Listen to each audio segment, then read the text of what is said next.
Discípulos según Dios, devocional 17 de octubre, Primera de Corintios capítulo 1, versículo 27-28. Necio, el orgullo y la altivez no van con el Evangelio, porque son personas en la carne que no necesitan de Dios, no se someten a autoridad y andan de igual a igual sin respetar las funciones de cada uno. En cambio, desde Cristo nos da el ejemplo de humildad desde su nacimiento y crianza en Nazaret.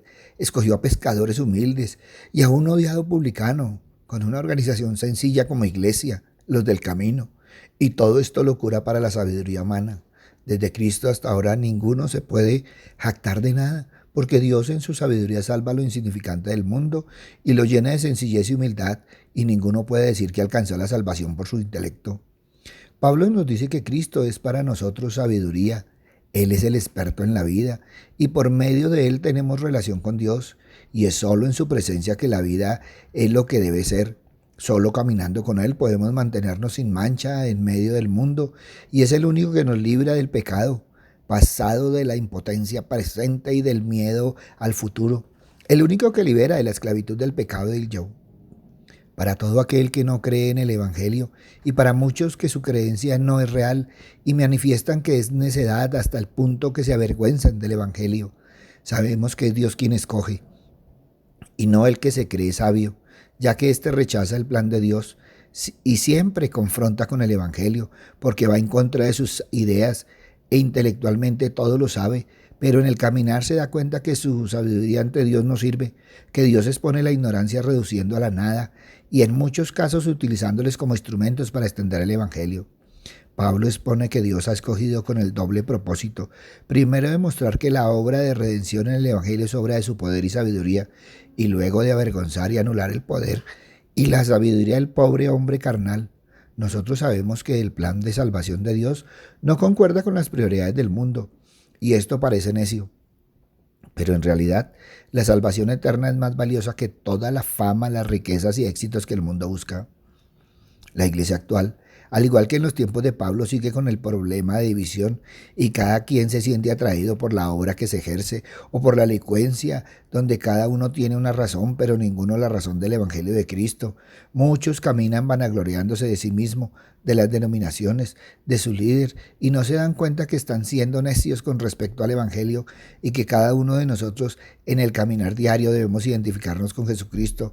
Muchos hablan de aquel que es necio e inmaduro y no se dan cuenta que viven en esa misma necedad, que critican hasta el punto que el ingenio atractivo y carisma espiritual de los predicadores tienen hasta hoy, la capacidad de hipnotizar a los creyentes hasta el punto de ver que el líder, el énfasis y no el mensaje, no el Evangelio, no Jesús, llega a ser el centro de atención. Por encima de todo debemos entender que las normas y los valores de Dios son diferentes de los aceptados por el mundo. Lo que es tenido en nada por el hombre carnal son los valores que Dios ha escogido para llevar a cabo el gran plan de redención. Dios escogió un reino de justicia, paz y gozo en el Espíritu Santo. El hombre escoge un reino de comida y bebida. El hombre mundano, reclamando la libertad, escoge la esclavitud al pecado. Pero Dios escoge la sabiduría, justificación, santificación y redención. Muchos en su sabiduría consideran las cosas del Evangelio como si no existieran, las miran con desdén y hasta se burlan de quienes las propagan y practican. Hablan de amar a Dios, pero critican todo. Se creen con más derecho y no se someten a Dios ni a sus principios. Aman a Dios, pero no aman al prójimo, porque es menos que ellos. Y no quieren entender que todo lo que para el hombre carnal es su sabiduría es vil, menospreciado y no existente. Va en contra de los principios de Dios y Él deshace la sabiduría del hombre carnal, haciendo que reciban en sí mismos la retribución debida a su extravío. Es Dios quien escogió lo débil, lo vil, lo menospreciado para avergonzar y deshacer lo sabio, lo fuerte, cosas que son del hombre rebelde, y ante esto no le queda nada para gloriarse delante de Dios. No podemos olvidar que la tendencia humana siempre es a regocijarse en una persona de importancia. Se convierte que cuando lo hace una de ninguna importancia a la vista humana. Pero las dos personas están en Cristo, no por nada de sus propios méritos, sino solamente por la gracia y obra de Dios. Por gracia sois salvos por medio de la fe, y esto no de vosotros, pues es don de Dios, no por obras para que nadie se gloríe. Y nos salvó no por obras de justicia que nosotros hubiéramos hecho, sino por su misericordia, y para que la excelencia del poder sea de Dios y no de nosotros. Debemos preocuparnos como nos ve Dios, ser aprobados para Dios, viviendo la palabra de Dios y caminando en Jesús y no seguir la corriente de muchos que buscan la aprobación del hombre. Ante esto evalúa hoy, necio. Papito Dios, gracias Señor Padre misericordioso, porque una y otra vez, Señor Padre amado, nos confrontas, Padre misericordioso, por medio de la palabra, Padre Santo, para evaluar nuestro caminar diario, Padre misericordioso. Papito Dios, ayúdanos, Señor Padre misericordioso, a no ser duales, Padre misericordioso, porque muchos, Señor Padre bondadoso, el día domingo tan santos, pero el día de entre semana tan diferentes. Por eso, Padre amado, manténnos firmes, Señor Padre misericordioso, en tu palabra. Papito Dios, que no sea solo intelecto, solo conocimiento, Padre misericordioso, sino que realmente, Padre amado, sea un evangelio práctico, Señor, en nuestro caminar diario. Gracias, Padre bueno, gracias, Padre amado, porque muchas veces, Señor, Padre misericordioso, nos deja ver nuestra necedad en el caminar diario, Padre bondadoso. Papito Dios, tú hablas de unidad, Padre Santo, y muchos hablan de división. Tú hablas de unidad y de amor, Señor, pero muchos andan en desunión y en desamor, Padre misericordioso.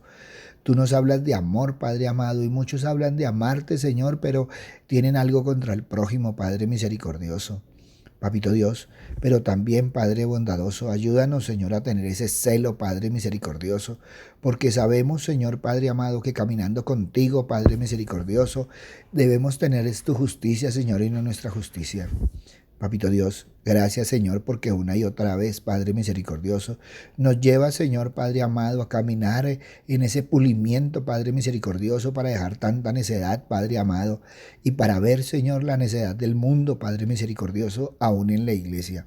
Gracias, Padre bueno, gracias, Padre amado. En el nombre de Cristo Jesús, para gloria y alabanza tuya. Amén y amén. Buenos días para todos, les habló el pastor Walter Bernal de la Iglesia Su Gloria en mi Bogotá. Un abrazo, muchas bendiciones y evalúa hoy, necio. Si esta palabra tocó tu corazón, compártela. Muchos necesitan evaluar, necio. Si necesitas palabra, ve a nuestra página web, Su Gloria en mi Bogotá, o en nuestro Twitter, @BernalPastor, o en nuestro Face, a nuestro Instagram, a nuestro YouTube, Su Gloria en mi Bogotá. En ellos encontrarás palabra del Señor. Buen día.